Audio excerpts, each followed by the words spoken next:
heartache. On April 10th, 1912, the Titanic set off for its maiden voyage. It was the largest moving object ever built by humans. It wasn't just a ship, it was a statement. 3 football fields long, a swimming pool, grand staircases. Over 110 years ago, it was described as the safest ship ever built, unsinkable, an engineering marvel.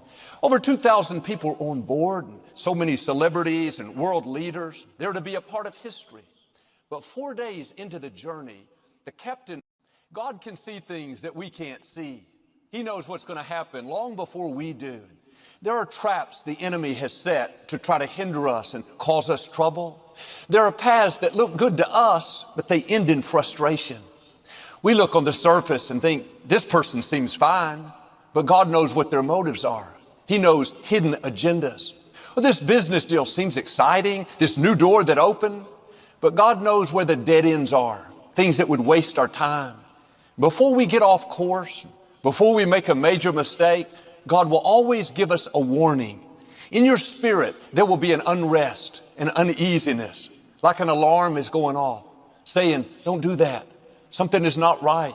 Stay away from that person. Don't take that deal. It may not make sense to us, but you have to trust that God has your best interest at heart. He wouldn't be warning you if there was not danger up ahead. His warnings are not about limiting you, keeping you from your dreams, taking something away.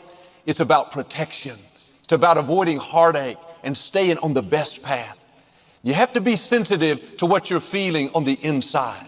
Don't override the unrest. Don't go against that uneasiness. That's God speaking to you. It's a still, small voice, not in your mind, but in your spirit. But sometimes we feel the uneasiness, the alarm is going off, but we keep overriding it. You hear that whisper, you need to treat your spouse better. Quit saying condescending things. You need to take care of yourself. Quit eating so much junk. Quit staying up so late, watching TV. You feel that unrest, that nudging that you need to change. See, God said in Psalms, I will guide you along the best path for your life. That's the promise. God is going to guide you. But the next verse is the key. Don't be like a senseless mule and have to have a bit and bridle to stay under control.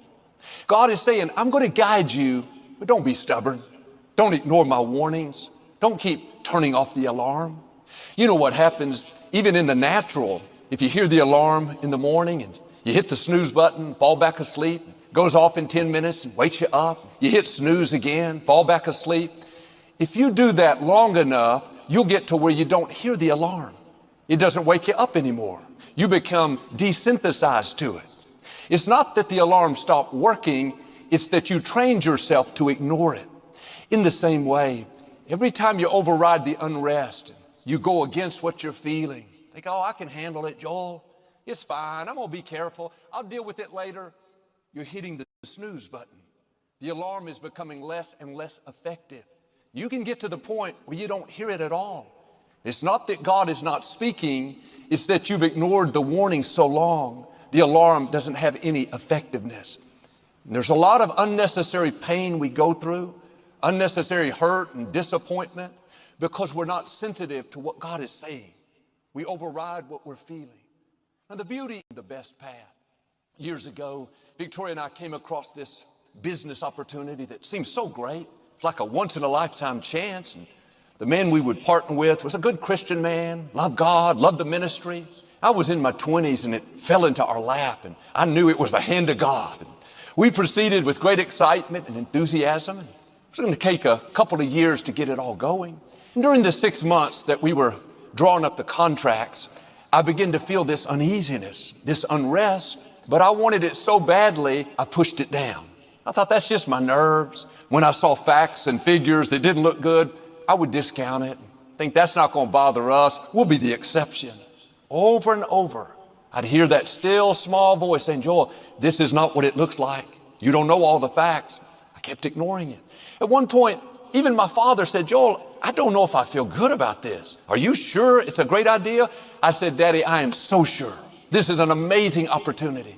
There were all these warnings. But if you get so set on having it your way, you're only going to be happy if you do what you want, then you'll keep pushing that alarm down and keep ignoring the warnings. We ended up getting the business going, but it was never what it was promised to be. It never took off. There were things we didn't know until we got it running that would limit us and cause it to not flourish. Now, God ended up making it all work out, but the fact is, it was a lot of trouble, a lot of heartache that was unnecessary. I could have avoided that if I'd simply listened to the still small voice, if I'd not been so stubborn. I thought what I was feeling would limit me, that it was keeping me from my dreams, but now I realize it was trying to protect me and keep me from wasting my time. I've learned now to listen to the warnings. I don't go against what I feel on the inside. God has your best interest at heart. He's not trying to hold you back. He's guiding you down the best path for your life. You can't see what's up ahead. You don't know what's coming, the dead ends, the detours, the floods. I didn't know that was going to be a bust, that they weren't telling me all the facts. But like with Noah, God will warn you of things you can't see. He'll whisper to your heartache. On April 10th, 1912, the Titanic set off for its maiden voyage. It was the largest moving object ever built by humans. It wasn't just a ship, it was a statement. 3 football fields long, a swimming pool, grand staircases. Over 110 years ago, it was described as the safest ship ever built, unsinkable, an engineering marvel. Over 2,000 people on board, and so many celebrities and world leaders. They're to be a part of history. But 4 days into the journey, the captain of the Titanic received multiple messages from other ships saying there was danger up ahead. There were icebergs, to proceed with caution or to take another route. Another large ship traveling that same path stopped and wouldn't go any further, but not the Titanic. The captain got the warning after warning after warning, but he thought, we're the Titanic. They've never seen a ship like us. We're too advanced, too strong, and too important to slow down. The whole world was watching, all these celebrities and leaders. The captain thought, I'm not going to stop, and I'm certainly not going to turn around. What would people think of me? Changing course would seem weak. He was hearing the alarms. Other ships were sending messages, but he wouldn't listen. When the ship hit these huge icebergs, the unthinkable happened. It began to sink. 1,500 people lost their lives. One message of the Titanic is don't ignore warnings. Don't think you're too invincible to sink. Don't let pride and what people will think cause you to sail into icebergs and miss your destiny. Be willing to change. Be willing to stop and turn around. Listen to those warnings. They're not there to restrict you, to control you. They're there to keep you from sinking, from getting into things that are going to pull you down. Had the captain had more humility, had he been willing to change course, to listen to others, this would have been a different outcome. Unlike the Titanic, it's not too late for us. There's still time for you to make a course correction, to heed the warnings, to listen to what God is saying to you. Don't be too proud. Well, Joel, I know I need to bite my tongue, not be condescending, not be argumentative. Those are icebergs. They can sink you. They can ruin relationships. That's why you feel that unrest. Now, you may have pushed it down a long time. It's not as loud, but there's still danger up ahead. Why don't you heed that warning? Why don't you have some holy fear? Recognize that God is trying to protect you from trouble and heartache. But sometimes we think we're like the Titanic. We're invincible. We're so strong, and didn't even wait till morning. God, give us that kind of obedience. Help us to have that kind of holy fear that when we hear the still small voice, when we feel the unrest, that knowing to make a change, we don't question it. We don't debate it, negotiate, maybe later. No, just do it. God is protecting you from what you can't see. There's harm and trouble that you can avoid. Don't delay. Don't talk yourself out of it. Obedience brings protection. Ignoring warnings bring unnecessary trouble. Maybe God is dealing with you about something that you keep putting off. You hear the alarm, but you keep hitting the snooze button. Not now. I don't feel like it. No, be a Joseph. This is the time to take action, to make changes, so God can keep you on the best path.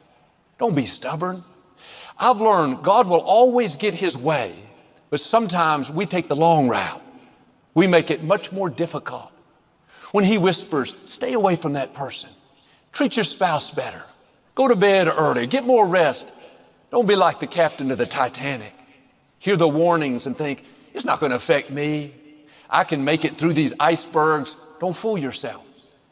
God wouldn't be warning you if there wasn't danger up ahead, if it wasn't going to bring trouble. Here's the good news. You can make a course correction. You can be a Joseph and do it now. You can be a Noah and have a holy fear to obey what God's telling you. This is how you avoid unnecessary difficulties. Now do your part. Don't ignore the warnings. If you'll do this, I believe and declare God is going to protect you and keep you on the best path. You will have inside information to avoid unnecessary heartache and trouble